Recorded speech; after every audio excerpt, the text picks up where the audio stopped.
ಮಧುರ ಮಕ್ಕಳೇ, ನೀವು ತಂದೆಯ ಬಳಿ ತಮ್ಮ ಮಲಗಿರುವ ಅದೃಷ್ಟವನ್ನು ಜಾಗೃತ ಮಾಡಿಕೊಳ್ಳಲು ಬಂದಿದ್ದೀರಿ. ಅದೃಷ್ಟ ಬೆಳಗುವುದು ಎಂದರೆ ವಿಶ್ವದ ಮಾಲೀಕರಾಗುವುದು.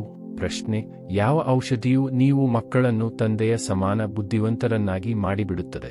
ಉತ್ತರ: ಈ ವಿದ್ಯೆಯು ನೀವು ಮಕ್ಕಳಿಗೆ ಬುದ್ಧಿಯ ಔಷಧಿಯಾಗಿದೆ. ಯಾರು ನಿತ್ಯವೂ ವಿದ್ಯೆಯನ್ನು ಓದುವರೋ, ಅರ್ಥಾತ್ ಈ ಔಷಧಿಯನ್ನು ತೆಗೆದುಕೊಳ್ಳುವರೋ, ಅವರ ಬುದ್ಧಿಯು ಪಾರಸವಾಗಿ ಬಿಡುತ್ತದೆ. ಪಾರಸನಾಥ ತಂದೆಯು ಯಾರು ಬುದ್ಧಿವಂತರಿಗೂ ಬುದ್ಧಿವಂತನಾಗಿದ್ದಾರೆ, ಅವರು ನಿಮ್ಮನ್ನು ತನ್ನ ಸಮಾನ ಪಾರಸಬುದ್ಧಿಯವರನ್ನಾಗಿ ಮಾಡುತ್ತಾರೆ.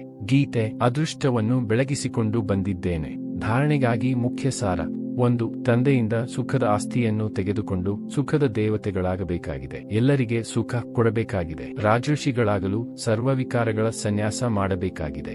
2. ವಿದ್ಯೆಯೇ ಸತ್ಯವಾದ ಟಾನಿಕ್ ಆಗಿದೆ. ಸದ್ಗತಿಗಾಗಿ ಹೇಳಿಕೆ ಕೇಳಿಕೆ ಮಾತುಗಳನ್ನು ಬಿಟ್ಟು ಶ್ರೀಮತದಂತೆ ನಡೆಯಬೇಕಾಗಿದೆ. ಒಬ್ಬ ತಂದೆಯಿಂದಲೇ ಕೇಳಬೇಕಾಗಿದೆ. ಮೋಹಜೀತರಾಗಬೇಕಾಗಿದೆ.